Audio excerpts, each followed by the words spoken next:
Kain tayo. Paano naman ako gaganain kumain, no? Malamig na kanin. Maalat na corned beef. Matabang na kape. Pagtimpla mo nga ng kape daw. Paano ako gaganain magkaka-energy nito? Ha? Bigyan nyo ako yung mainit na kanin. Yung sushi na bigas. Yung malambot. Kain po tayo. Pagtiyagahan na lang itong matigas na kanin.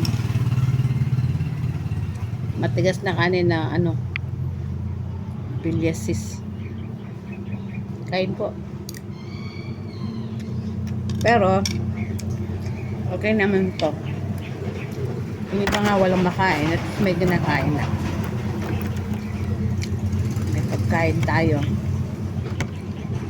Saka mamaya magtampo sa akin yung pagkain. Dinabi yung pagkain. Masarap. Malambot. Sarap. Kain pa.